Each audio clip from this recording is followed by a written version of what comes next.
Hoy conversaremos sobre la ergonomía en la endoscopia ginecológica. La ergonomía realmente es una disciplina que se encarga del diseño de lugares de trabajo, herramientas y tareas, de modo que coincida con las características armónicas, fisiológicas, psicológicas de las personas involucradas. Por eso, hablamos de ergonomía en los ambientes de trabajo y particularmente en el quirófano. Justamente la ergonomía del quirófano, como veníamos acostumbrados a la cirugía abierta, cambia mucho cuando empezamos o introducimos la cirugía laparoscópica.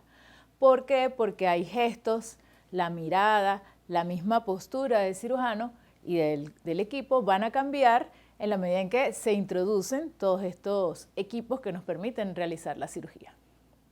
Entonces decimos que existen unos retos a los que se enfrenta el cirujano para una cirugía laparoscópica, como lo es el campo visual, los instrumentos laparoscópicos porque son más largos, las articulaciones son un poco más limitadas, hay una limitación en el movimiento del cirujano al momento de colocar el trocar y trabajar con un punto fijo en la pared abdominal e incluso el ángulo del brazo del cirujano y del instrumento. Por eso hablamos que entonces surgen los principios de la cirugía laparoscópica y uno de ellos es incorporar esa ergonomía que permite que el equipo de trabajo trabaje de una manera más fluida, también el cirujano, y que todo esto por supuesto favorezca a que la cirugía se cumpla en un tiempo regular que facilite tanto al equipo como justamente al paciente este posicionamiento que se modifica por una cirugía laparoscópica. Entonces tenemos que dentro de estos principios está la ergonomía, la instrumentación y la organización espacial. Para todo esto debemos tener una evaluación realista de la patología, del instrumental del que disponemos, de las habilidades del cirujano y la toma de decisiones al momento de saber si la cirugía puede continuar por laparoscopia o debe realizarse alguna conversión del procedimiento.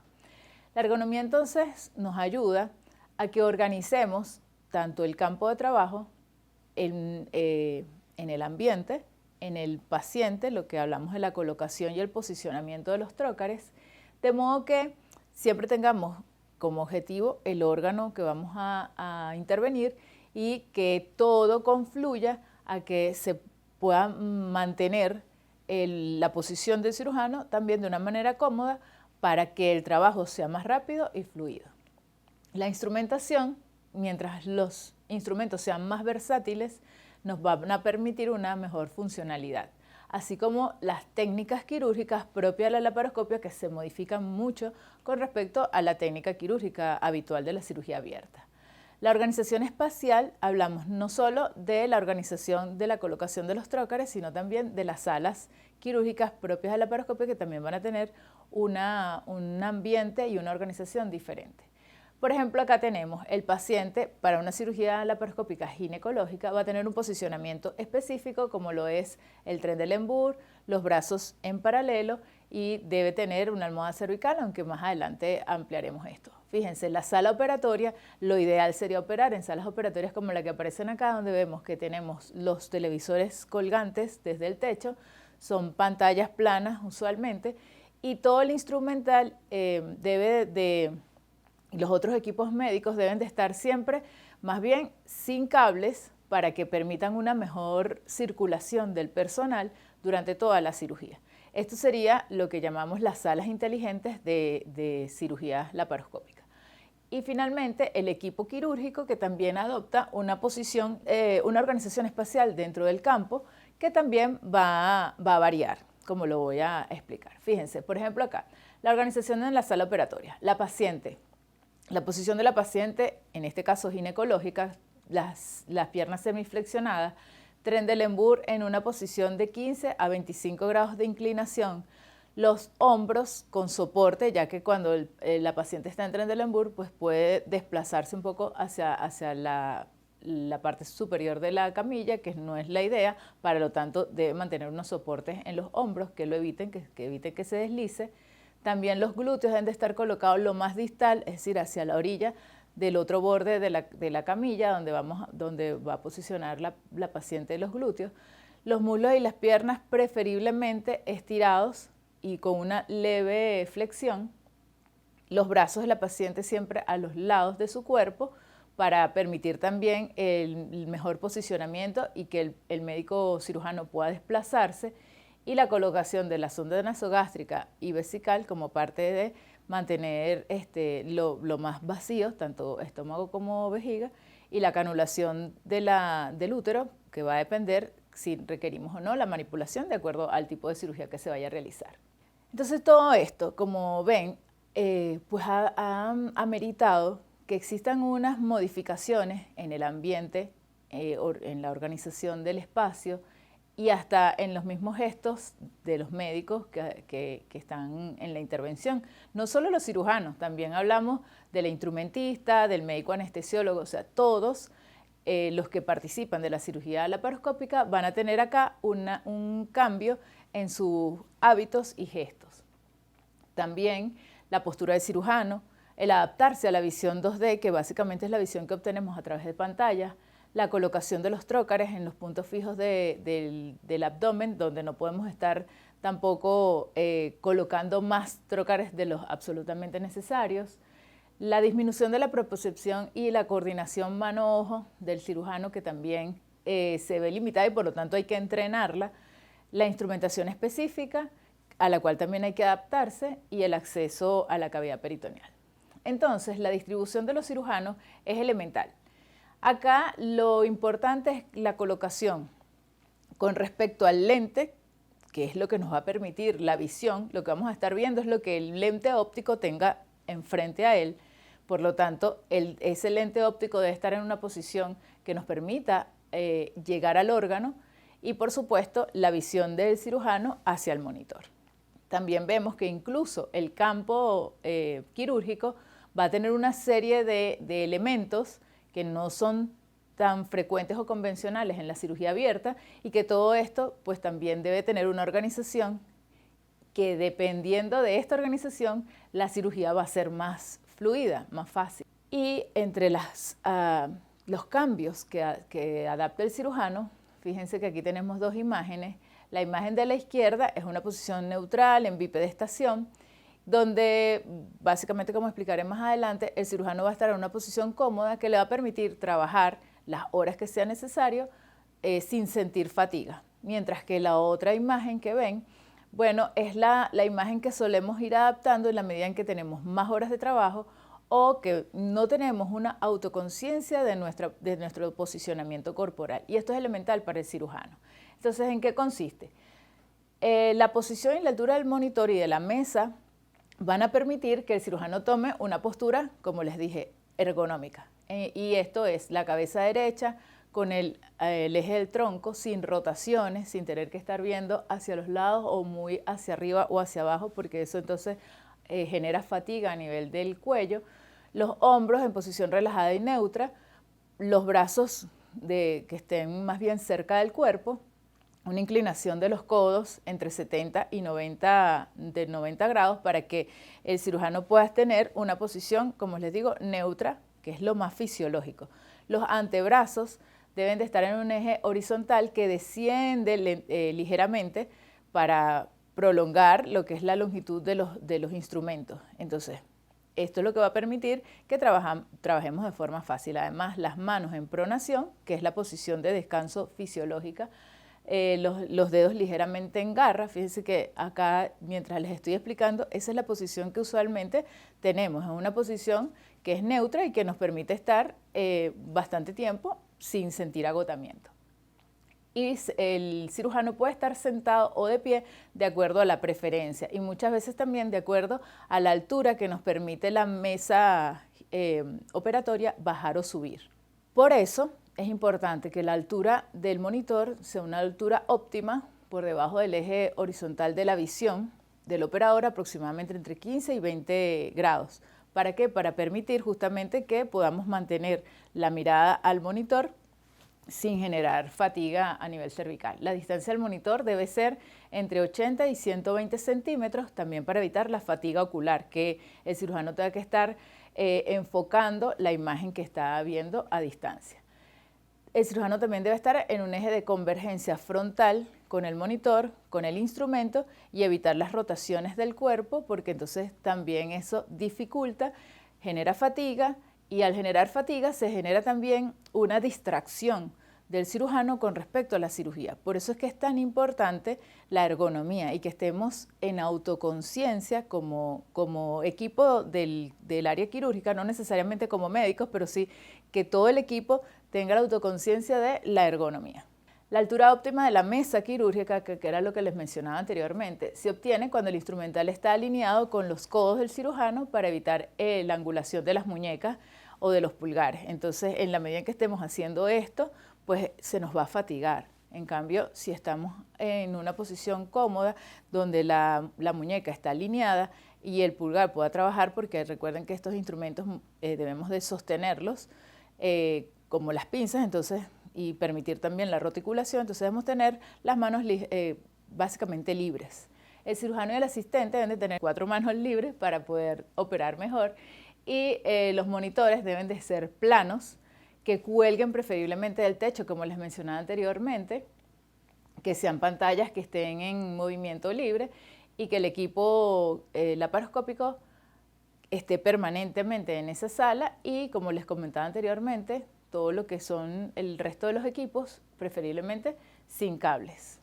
El hecho de tener equipos que sean y instrumentos que sean multifuncionales, tanto para la energía como para el corte, la disección, etcétera, nos van a permitir facilitar el trabajo, la cirugía, además que muchas veces un mismo equipo puede tener varias funciones y eso evita que tengamos que extraer un equipo e introducir otro a la cavidad abdominal, porque esto también nos hace muchas veces perder lo que es la distensión del CO2, que la llamamos neumo, y también tener que, digamos, hay también como una posibilidad mayor de infección o de contaminación de los instrumentos si estamos extrayendo e introduciendo muchos instrumentos a la cavidad abdominal. Entonces, en la medida en que podamos trabajar con instrumentos que tengan más funcionalidad, múltiples funciones, se nos hará mucho más rápida la cirugía.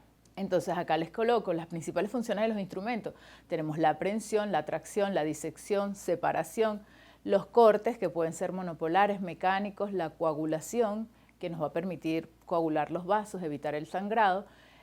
Algunos instrumentos son de acoples directos, la coagulación puede ser bipolar o monopolar y, por supuesto, tener aspiración y lavado, que también es importante. Entonces, en la medida en que 2 o 3 instrumentos puedan realizar todas estas funciones, la cirugía va a ser más fluida, más fácil. Por ejemplo, cuando colocamos los trócares, que es otro de los cambios, normalmente en cirugía abierta podemos tener un campo amplio y a través de él introducir los instrumentos que requiramos. Sin embargo, cuando colocamos trócares, vamos a tener 2, 3, 4 trócares, dependiendo de la cirugía, y por supuesto, ese es el número máximo de instrumentos que vamos a poder tener dentro del campo operatorio. Por eso decimos que hay una limitación. Además, el trócar se coloca en un punto fijo, no lo podemos modificar. Donde colocamos ese, ya allí quedó. Entonces, tendríamos que colocar otro para tener otra posición de otro instrumento. Es importante recordar que la pared abdominal tiene espesor y que mientras más perpendicular a la pared entremos con el trócar, que esto es aproximadamente unos 90 grados, más movimiento nos va a permitir tener ese trócar y ese instrumento en ese punto fijo en el que va a quedar. Cuando entramos de forma biselada, entonces va a haber una mayor cantidad de tejido que va a arrastrar o va a contener a ese trócar y muy probablemente esto nos va a limitar el movimiento del trócar dentro de la pared abdominal. Entonces tenemos que es un paso necesario para los instrumentos laparoscópicos, por eso se debe colocar el trócar, que los trócares no deben de estar ni muy distantes ni muy cercanos al órgano donde vamos a trabajar, porque esto va entonces a dificultar justamente la aprehensión. Recuérdense que se pierde cierta capacidad de prensión o de fuerza cuando se trabaja con un instrumento que es largo. Entonces, lo ideal es trabajar aproximadamente con el instrumento 50% dentro y 50% fuera de la cavidad de la longitud del instrumento. Eso sería como que lo que nos ayudaría a saber que estamos trabajando en un punto donde el instrumento nos permite tener fuerza sin desgarrar el tejido y tampoco con una fuerza muy débil que al final no nos permita hacer la función del instrumento, que es la aprehensión. Entonces hay dos conceptos que se manejan en la laparoscopia, que es la háptica y el efecto fulcro.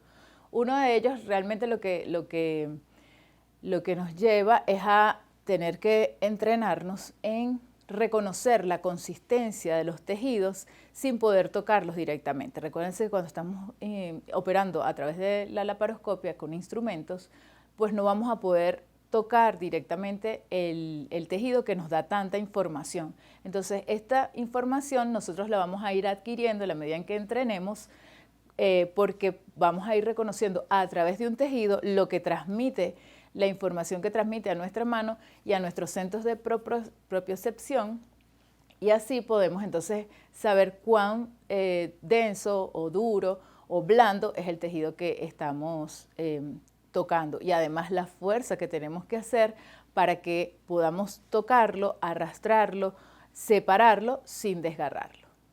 El otro concepto que les decía, que es el efecto fulcro, es que a mayor distancia del punto donde hace justamente la fijación este instrumento, ¿verdad?, que digamos que es el trocar, ahí a mayor distancia de la pared abdominal, la fuerza del instrumento se pierde.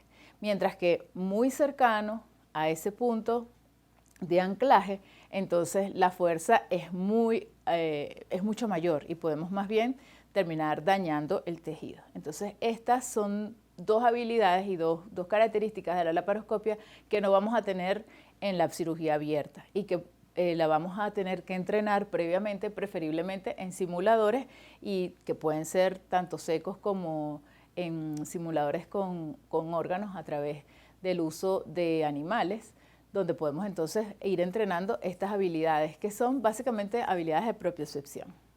Las ventajas de organizar bien el campo y poder introducir estos trócares de una manera que nos permitan trabajar bien es que reproducen algunas habilidades que ya nosotros tenemos por el entrenamiento para la cirugía abierta. Por ejemplo, la organización espacial llamada triangulación nos genera como ventaja que reproduce justamente que nosotros normalmente trabajamos de esta manera, es decir, triangulando. Nuestros instrumentos están frente a nuestros ojos normalmente. Y más o menos así se trabajaría cuando tenemos la cámara en un punto central y los instrumentos del cirujano a ambos lados de esa cámara. ¿Por qué? Porque lo que vamos a estar viendo en el monitor básicamente es el mismo esquema, nuestros dos instrumentos que se acercan al órgano, porque la visión, el trocar óptico, está en el medio de estos dos instrumentos, y a esto se le llama triangulación. Entonces, esto nos permite colocar los trócares siempre aproximadamente en un arco de 20 centímetros del objetivo, como les decía, porque ese va a ser el punto de anclaje, y para que se mantenga la fuerza es importante que esté a esta distancia. El trocar óptico, que es la parte central, es el trocar que usualmente colocamos en el ombligo, y el resto va a estar localizado aproximadamente 5 a 7 centímetros a los lados. Esto hablamos que aproximadamente es un puño de distancia. Los tres trócares entonces forman entre sí ángulos de 60 y 90 grados desde el objetivo. La cámara está sostenida entre las manos del cirujano por el ayudante, y esto permite que se pueda generar una visión similar a la que utilizamos. Si hay que utilizar algún trócar de retracción, él se coloca antes y muchas veces va a estar fuera del campo operatorio, en la parte superior del arco, para reducir entonces el conflicto entre los instrumentos. Cuando colocamos los trócares de otra manera, que se llama sectorización, tenemos entonces otra organización espacial. La ventaja realmente es que dejamos libre al cirujano en sus movimientos de los brazos, porque el trocar óptico no está entre sus manos, está al lado. Entonces el cirujano está completamente libre para realizar sus movimientos. No hay ningún contacto físico con el ayudante, con la cámara, que a veces al bajar el brazo entonces mueves la cámara, pierdes el punto donde realmente quieres visualizar. La desventaja es que obliga al cirujano a que se adapte a otra ergonomía y a otro posicionamiento, porque fíjense, esta vez lo que está viendo está de frente a él, pero los instrumentos están laterales. Por eso se llama sectorización, como lo vemos acá. Entonces ven, arriba está la cámara y las manos, los instrumentos que está dirigiendo el cirujano están a los lados. En este principio, la distancia igual se debe mantener entre 5 y 7 centímetros entre los trócares para que los instrumentos tengan un buen ángulo y no haya conflicto entre ellos y que permita también suturar, anudar, etc. La principal diferencia es esa, no es lo usual porque nosotros estamos acostumbrados a trabajar en triangulación. Lo importante es que el cirujano se entrene para que se consiga cómodo en cualquiera de las dos formas que se acostumbre a trabajar. La colocación de los trócares se adapta al cirujano, obviamente conociendo la patología que va a enfrentar. Entonces, como ven, hay muchas cosas diferentes que aunque algunas veces hemos ido copiando de la cirugía abierta, algunas cosas son tan específicas de la laparoscopia que le hemos intentado dar entonces también como un tratamiento diferente. Y entre esos insistimos en las listas de chequeo. ¿Por qué? Porque aquí al momento de estar en cirugía, todos los instrumentos y todo lo que necesitamos debe estar porque nos hace ganar tiempo. Entonces, por supuesto, además de lo que es el nombre del paciente, la edad, las alergias, todo este primer chequeo que normalmente se hace antes que el paciente entre a la cirugía, propios de la cirugía es que dentro de la sala operatoria estemos chequeando que el paciente entre ya con sus medias antiembólicas, que tengamos o reciba lo que es la profilaxis, que podamos ubicar los miembros superiores, como les dije, a los lados del paciente, tener todo para hacer la asepsia, antisepsia y comenzar entonces la cirugía una vez que hemos chequeado lo técnico, quiere decir que el monitor, la cámara, la óptica, la fibra óptica, el insuflador, la bombona de CO2, la manguera de neumoperitoneo, la fuente de luz, la regleta, sí son instrumentos que estén, equipos que estén acoplados a energía. Y, por supuesto, cómo vamos a registrar y a guardar esta información. Es muy importante que todo esto se verifique antes de comenzar la cirugía, por el tiempo quirúrgico, por el tiempo que el paciente va a estar en esa posición y también por lo que hablábamos, tanto la ergonomía del paciente como la ergonomía del cirujano. El futuro, en el progreso de la tecnología, tanto para lo que son las tecnologías de energía que permiten que operemos más fácil, mejor, más rápido, por ejemplo con el desarrollo de dispositivos bipolares, para el sello de los tejidos, también de ultrasonido, de radiofrecuencia, el uso del robot quirúrgico. Todo esto nos va a ir acercando cada vez más a que la cirugía sea más sitio específica, más precisa, en menos tiempo, lo que realmente lleva a que el paciente se recupere más rápido, porque si bien es cierto, la idea de introducir la cirugía laparoscópica a todos los ámbitos de la cirugía donde se pueda realizar es que se ha demostrado que la laparoscopia tiene ventajas en la recuperación del paciente. Entonces, por eso sentimos que el futuro va cada vez más hacia introducir en todos los ámbitos en los que podamos la cirugía endoscópica y en este caso la laparoscopia para la cirugía ginecológica. Entre las ventajas que representa el robot, el uso del robot, es que mucho de esto que les comentaba de la ergonomía, pues el robot no lo necesita, el robot va a trabajar durante horas, los brazos del robot pueden estar fijos, pero bueno, es una máquina que no va a tener fatiga ni cansancio. Esto, por supuesto, entonces también ayuda a que esas limitaciones ergonómicas pues vayan a ir quedando atrás, ya que los trócares se pueden colocar incluso más cerca del objetivo en un arco de 10 centímetros y como les dije, hay una corrección que hace la computadora, pero también para el efecto Fulcro, pero también falta, o sea, ya se pierde la limitación de lo que es la articulación que nosotros en nuestras manos tenemos, porque bueno, el robot tiene una mayor amplitud de movimientos en cada una de sus pinzas. En conclusión, los factores que permiten el alcance de los buenos resultados de la cirugía laparoscópica es la buena formación del cirujano laparoscopista. Nosotros no recomendaremos nunca que una persona vaya a una cirugía laparoscópica sin haber entrado, sin haber hecho primero entrenamiento en simulación. luego haber entrado como ayudante en varias cirugías laparoscópicas y finalmente, pues sí, ya comenzar a hacer sus propias cirugías laparoscópicas. Entonces existe lo que llamamos una autoevaluación realista del cirujano, donde, bueno, evalúa sus condiciones, sus posibilidades de afrontar una patología quirúrgica.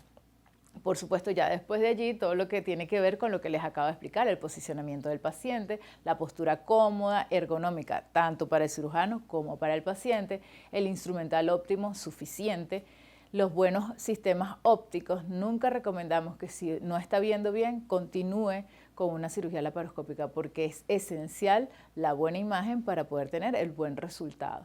El acceso correcto a la cavidad, dependiendo, como dijimos, o como mencioné anteriormente, de la posición y como el cirujano se sienta más cómodo trabajar para afrontar y enfrentar la patología del paciente. Y finalmente, la estrategia y la técnica quirúrgica, que también se tiene que aprender, se tiene que entrenar. Entonces, por eso recomendamos que la ruta que debería seguir todo cirujano laparoscopista es tener una buena teoría para que pueda canalizar cuáles son los casos que sí puede manejar a través de la laparoscopia y cuáles seguirán teniendo como mejor vía de abordaje la vía abierta, la simulación, que justamente es hacer caja negra o simulación en modelos de animales, la cirugía guiada, donde ya comienza a entrar como cirujano, pero con una persona más experta que puede orientarlo, asesorarlo durante esas primeras cirugías y bueno, ir de la cirugía de procedimientos de más baja complejidad a los procedimientos de mayor complejidad. Esto va a permitir que la cirugía laparoscópica sea exitosa y que el cirujano que va a comenzar a hacer cirugía laparoscópica se encuentre con éxitos